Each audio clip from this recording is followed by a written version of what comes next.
19ஆம் வசனத்தை அனைவரும் சேர்ந்து ஒரு முறை வாசிக்கலாம்.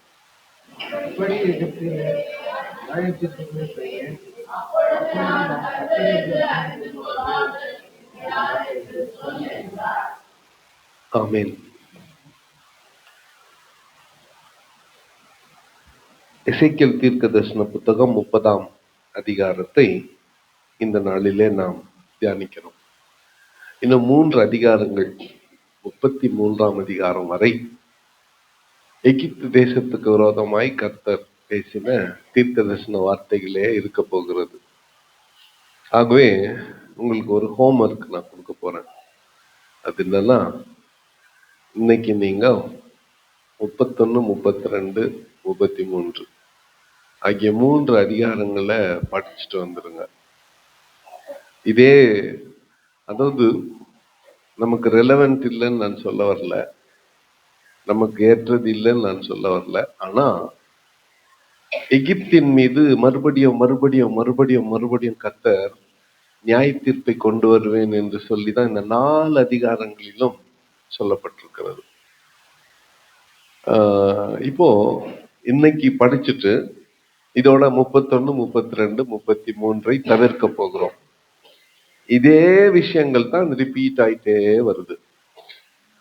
நாளைக்கு நாம அடுத்த தலைப்புக்குள்ளாய் செல்ல போகிறோம். இன்னைக்கு நான் 30, 31, 32, 33 இந்த 4 அதிகாரங்களில் எகிப்துக்கு சொல்லப்பட்டிருக்கிற அல்லது எகிப்துக்கு விரோதமாய் சொல்லப்பட்டிருக்கிற நியாய தீர்ப்பான தீர்க்க தரிசனத்தை சுருக்கமாக உங்களுக்கு நான் சொல்லிவிடுகிறேன். ஆனால் நாளைக்கு நான் இஸ்ரவேலின் மூப்பர்களுக்கு நீ சொல்ல வேண்டியது என்னவென்றால் என்று கர்த்தர் 34ஆம் அதிகாரத்துல சொல்லுகிறதை நாளைக்கு தியானிக்க போகிறோம். ஏன் ஸ்கிப் பண்றோம் அப்படின்னு சொன்னா, இது ஒரு பெரிய சீக்வென்ஸ். 5 அதிகாரங்கள் ஏறத்தாழ 28 இருந்தே 28, 29, 30, 31, 32, 33 ஆகிய 5-6 அதிகாரங்கள் எகிப்து ராஜாவை குறித்தும் பார்வோனை குறித்தும் அவனுக்கு விரோதமாக எகிப்துக்கு விரோதமாய் வரப்போகிற நியாய தீர்ப்பை குறித்தும் கர்த்தர் தீர்க்கதரிசியோடு பேசுகிறதை நாம் இங்கே பார்க்கிறோம். ஒரு கேள்வி என்னன்னா, ஏன் இவ்வளவு எகிப்துக்கு விரோதமாக? இதுக்கு கொஞ்சம் நாம பேக்ரவுண்ட் பின்னணியை அலசி பார்ப்பது நமக்கு நல்லது. இந்த டெக்ஸ்ட்ல இதே வார்த்தைகள் தான் திரும்ப திரும்ப வரப்போகுது. இப்போ இப்படிப்பட்ட ஒரு நியாய தீர்ப்பு எகிப்தின் மீது வரவழைக்க காரணம் என்ன என்றால், நம்முடைய சிந்தனை அப்படியே மோசேயின் நாட்களுக்கு செல்ல வேண்டும். இப்போ யோசேப்பை அவனுடைய சகோதரர்கள், ஜோசப்ப அவனுடைய சகோதரர்கள் எகிப்தினுடைய ஒரு வியாபாரியின் இடத்துல விற்றுவிட்டார்கள். அப்ப யோசேப்பு முதல்ல ஒருத்தனா எகிப்துக்கு போகிறான். அவன் மட்டும்தான் போறான். அங்கே போய் எகிப்துல பொய் குற்றச்சாட்டுகள் அவன் மீது சுமத்தப்பட்டு சிறைச்சாலைக்கு போகிறான். அதன் பிறகு ஆண்டவர் எகிப்தின் ராஜாவுக்கு 2 கனவை கொடுக்கிறார். 2 கனவின் அர்த்தமும் ஒன்றுதான். நமக்கு அது நல்லா தெரியும் இல்ல? புஷ்டியான 7 கதிர்கள், புஷ்டியான 7 பசுக்கள். இந்த 7 கதிர்களையும் 7 பசுக்களையும் படக்கையான சாவையான 7 கதிர்கள் விழுங்கிட்டு ஒண்ணுமே நடக்காத மாதிரி இருக்குது. இதனுடைய அர்த்தம் என்னவென்றால் 7 ஆண்டுகள் நல்ல விளைச்சலை தரக்கூடிய ஆசீர்வாதத்தின் ஆண்டுகள். அடுத்து 7 ஆண்டுகள் பஞ்சம் வரப்போகிறது.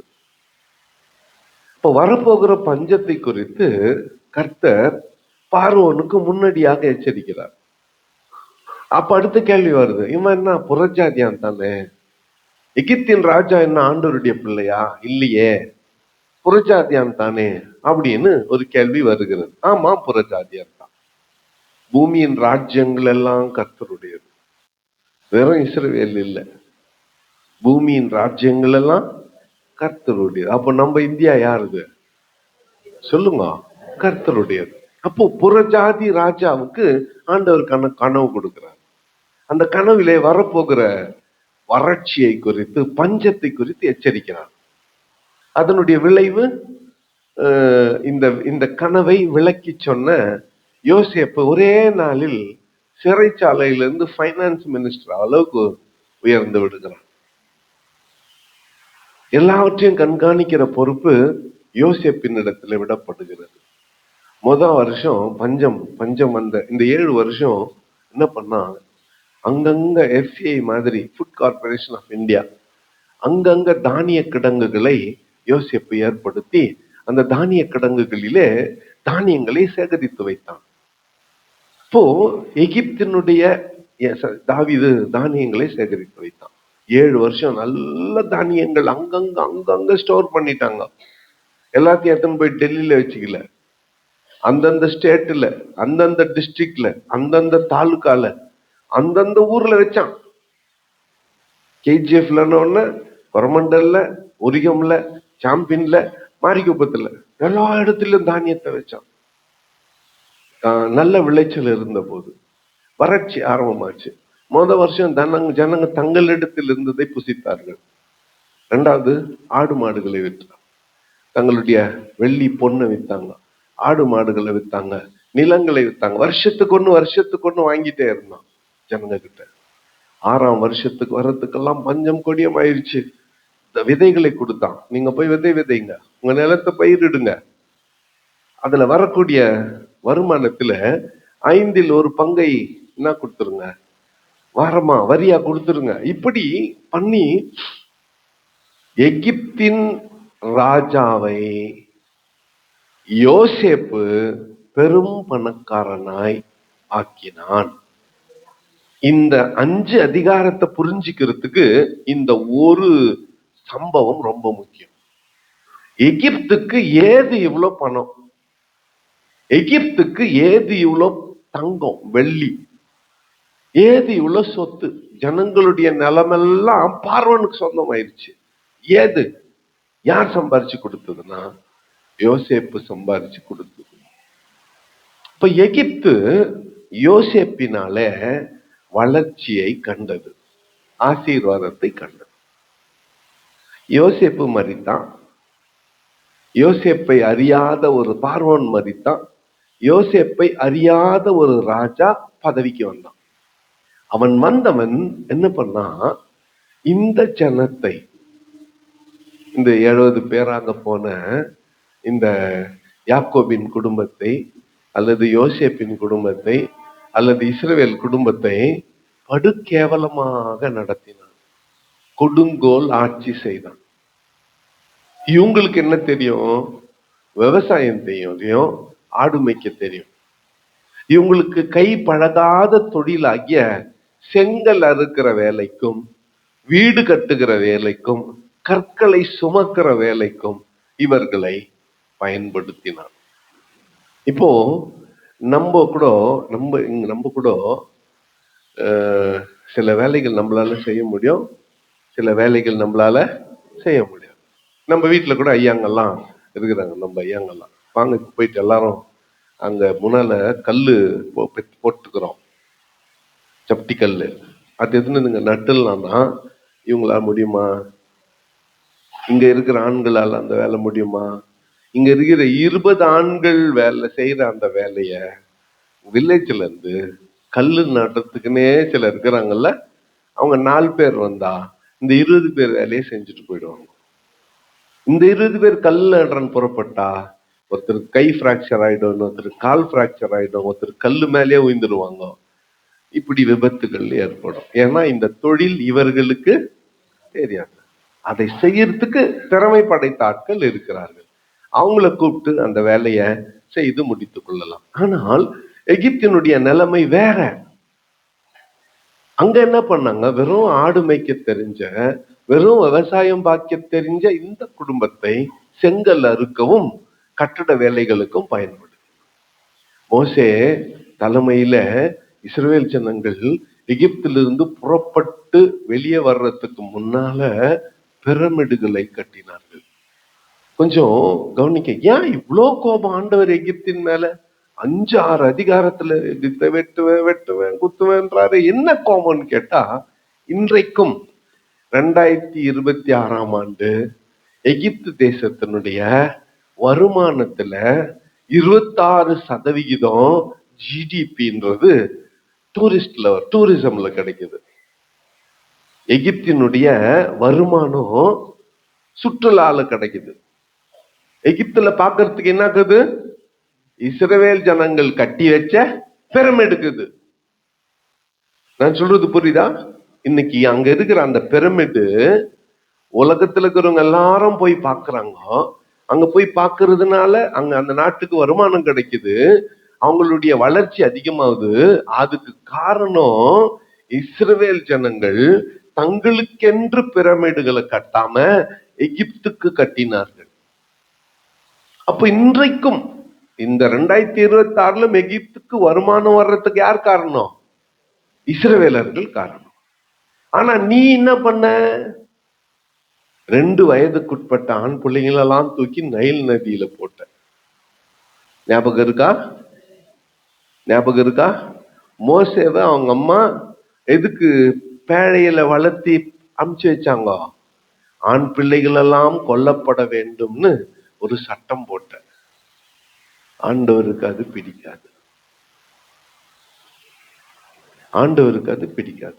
அதுதான் எகிப்துல பேரழிவுகளை ஏற்படுத்திட்டு அங்க இருக்கிற தலைச்சன் பிள்ளைகள் எல்லாம் சங்கரிச்சுட்டு அங்கிருந்து இவர்களை புறப்பட பண்ணினார், அழைத்து கொண்டு வந்தார். இங்க கொஞ்சம் மறுபடியும் அடுத்த கேள்வி வருது. பஸ்கா 1ஆம் தேதி நம்ம ஆசரிக்க போறோம். அப்போ இஸ்ரேல் ஜனங்களை ஆண்டவர் காப்பாத்தினாரு, எகிப்தினுடைய ஆண் மக்களை எல்லாம் சாவடிச்சாரே, நியாயமா? கர்ப்பம் திறந்து பிறந்த அத்தனை தலைச்சன்களையும் எகிப்துல சங்கரிச்சாரே, நியாயமானா? ஆண்டவர் அநியாயமா ஒரு நியாய தீர்ப்பை செய்ய மாட்டார். எகிப்தியர் என்ன பண்ணாங்க? இஸ்ரவேலின் 2 வயதுக்குட்பட்ட ஆண் குழந்தைகள் எல்லாம் தூக்கி எதுல போட்டாங்க? நைல் நதியில போட்டாங்க. அது நியாயமா? அப்ப அதுக்கு பழி தீக்கணும் இல்ல? நீ வெறும் 2 வயசுக்குட்பட்ட குழந்தைகளை நீ போட்ட, நானு 2 வயசோ 60 வயசோ அத்தனை ஆண் மக்களின் தலைச்சன்களையும் நான் சங்கரிப்பேன்னு சொல்லி அவர்களை எகிப்தில சங்கரித்தார். சரி, அது தப்பி இவங்க புறப்பட்டுட்டாங்க. முன்னால சிவந்த சமுத்திரம், 2 பக்கமும் மலை, பார்வோனின் சேனை துரத்தி கொண்டு வருகிறது. மோசே சமுத்திரத்துக்கு நேரா கோல நீட்டுனா சமுத்திரம் வழி விட்டுச்சு, வெட்டாந்தரையில நடந்தாங்க. பின்னாலேயே பார்வோன் சேனை துரத்தி கொண்டு கடல் மையத்திலே வந்து விட்டது. முன்னாலே சென்ற ஆண்டவர் பின்னாலே வந்தாரு, கடல் வந்து மூடிடுச்சு. இன்று கண்ட நீ எகிப்தியனை இனி நீ காண மாட்டாயின்னு யார் பாட்டு பாடுனது? மீரியாம் தாமிரி நடிச்சுன்னு சகோதரிகள்லாம் சேர்ந்து தப்பு டான்ஸ் போட்டாங்க. இது நமக்கு தெரியும். அப்போ ஆண்டவர் ஒரு மிகப்பெரிய நியாய தீர்ப்பை அந்த தேசத்தின் மீது ஏற்படுத்தி இல்லையா வந்தார், இவங்களை அழைச்சுன்னு வந்தார். சரி, இவ்வளவுக்கும் காரணம் என்ன? விக்கிரகாராதனை. இவ்வளவுக்கு ரீசன் என்ன?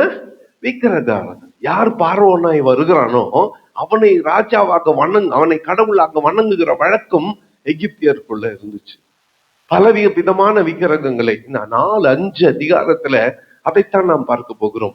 பலவிதமான விக்கிரகங்களை இவர்கள் ஏற்படுத்தி எகிப்திலே அருவருப்பானதை செய்து கொண்டு வந்தார்கள். இதுல கர்த்தர் இந்த ஒரு வசனம், கர்த்தராகிய நான் சொல்லுகிறது என்னவென்றால், நான் நரகலான விக்கிரகங்கள் அழித்து நோப்பின் சிலைகளை ஒழிய பண்ணுவேன். இனி எகிப்து தேசத்தில் ஒரு அதிபதியும் இரான். நீங்க 10 கமாண்ட்மெண்ட்ஸ் அப்படிங்கிற சினிமாவையோ அல்லது த பைபிள் அப்படிங்கிற சினிமாவையோ பார்த்தீங்கன்னா, குறிப்பா 10 கமாண்ட்மெண்ட்ஸ்ல 10 கட்டளைகள் சினிமால மோசேக்கும் பார்வோனுக்கும் மத்தியில நடக்கிற அந்த பேச்சுவார்த்தையில பார்வோனுடைய அரண்மனையை காட்டுவாங்க. அந்த பார்வோனான அரண்மனையில எங்க பார்த்தாலும் சிலைகள் தான் இருக்கும். எங்க இருக்கும்? பார்வோனுடைய அரண்மனையில எங்க பார்த்தாலும் என்ன இருக்கும்? சிலைகள் தான் இருக்கும். ஆண்டவர் அருவருக்கிற என்று அருவருக்கிற ஒரு காரியம் எது? சிலை வழிபாடு, விக்கிரகங்கள். அதை இவர்கள் தங்கள் வீடுகளிலே வைத்துக் கொண்டிருந்தார், தங்கள் முற்றத்திலே வைத்துக் கொண்டிருந்தார்கள், தங்கள் தோட்டங்களிலே வைத்துக் கொண்டிருந்தார்கள், தங்கள் வீட்டின் முகப்பிலே வைத்துக் கொண்டிருந்தார்கள், அரண்மனையிலே வைத்துக் கொண்டிருந்தார்கள். கர்த்தர் சொல்றாரு, நான் நரகலான விக்கிரகங்களை அழித்து நோப்பின் சிலைகளை ஒழிய பண்ணுவேன். இனி எகிப்து தேசத்தில் ஒரு அதிபதியும் இரான். நான் எகிப்து தேசத்துல பயம் உண்டாக்கி, ஆண்டவர் எகிப்துக்கு பயம் காட்டின மாதிரி வேற யாருக்கும் இன்னும் காட்டல. அந்த ராத்திரி என்ன நடந்துச்சு யோசித்து பாருங்களேன். ஒரு தேசத்துல எல்லா வீட்லயும் சாவு. நம்மளுக்கு கூட பயம் காமிச்சாரு 2020 காமிச்சாரா இல்லையா? சொல்லுங்க, காமிச்சாரா இல்லையா? என்ன பண்ணோம்? வீட்டுள்ளே இருந்துட்டோம், வீட்டுள்ளே இருந்துட்டோம். பயம் உண்டாக்கினார் கர்த்தர். உலகமெங்கிலும் பயம் உண்டாக்கினார், வெறும் இந்தியாவில் இல்ல. கண்ணுக்கு தெரியாத எதிரிய எதிர்க்க வேண்டிய ஒரு சூழ்நிலை ஏற்பட்டது. எகிப்துக்கு பயம் உண்டாக்கினார் கர்த்தர். பயப்படுத்தி நானே ஆண்டவர் என்பதை அவர்களுக்கு நிரூபித்து காட்டினார். இப்போ இந்த எகிப்தின் ராஜா சங்கரிக்கப்படுவான். யாரால சங்கரிக்கப்படுவான்? பாபிலோனின் ராஜாவால எகிப்தின் ராஜா சங்கரிக்கப்படுவான். இப்போ கர்த்தர் பாபிலோனை தெரிந்து கொண்டு அந்த பாபிலோன் மூலமாய் எகிப்தின் மேல நியாய தீர்ப்பை கொண்டு வருகிறார். இப்ப எகிப்து உலகம் எங்கிலும் சிதறடிக்கப்படும், தன் மகிமையை இழக்கும், தன் பலத்தை இழக்கும், தன் அழகை இழக்கும், தன் சௌந்தரியத்தை இழக்கும். எகிப்திலே ஓடிக்கொண்டிருக்கிற அந்த நைல் நதியை நான் வற்றி போக பண்ணுவேன். அதுல இருக்கக்கூடிய மீன்கள் எல்லாம் செத்து நாற்றம் எடுக்கும். எல்லா வகையான நியாய தீர்ப்பையும் இந்த எகிப்தின் மீது நான் கொண்டு வரேன். காரணம் விக்கிரகம், அருவருப்பு. அவர்கள் இஸ்ரவேல் ஜனங்களுக்கு செய்த துரோகம், அவர்கள் இஸ்ரவேல் ஜனங்களுக்கு செய்த கொடுமை. ஆண்டவருக்கு அது பிடிக்காது. எது பிடிக்காது? ஏழையா இருக்கிறவங்கள, கஷ்டத்துல இருக்கிறவங்கள, அதிகாரம் செலுத்துகிறவர்கள் அடக்கி ஆளுகை செய்யறது ஆண்டவருக்கு பிடிக்காது. குழந்தைகள் கொல்லப்படுறது ஆண்டவருக்கு பிடிக்காது. கர்ப்பிணிகளை படுகொலை செய்வது ஆண்டவருக்கு பிடிக்காது. முதியோர்களை சாவடிப்பது ஆண்டவருக்கு பிடிக்காது. ஆண்டவர் நீதி நியாயம் செய்கிறவர். ஒடுக்கப்படுகிறவர்களை அழிப்பது ஆண்டவருக்கு பிடிக்காது. இவர்கள் அந்த வேலையை செய்தார்கள். ஆகவே எகிப்தின் மீது மிகப்பெரிய நியாய தீர்ப்பை கர்த்தர் கொண்டு வந்தார் என்று சொல்லி 30, 31, 32, 33 ஆகிய இந்த 4 அதிகாரங்களிலே நாம் படிக்கிறோம். வெறும் இஸ்ரவேலுக்கு மட்டும் விக்கிரகங்களை நீக்குங்கன்றது கட்டளை இல்லை, யாருக்கும்.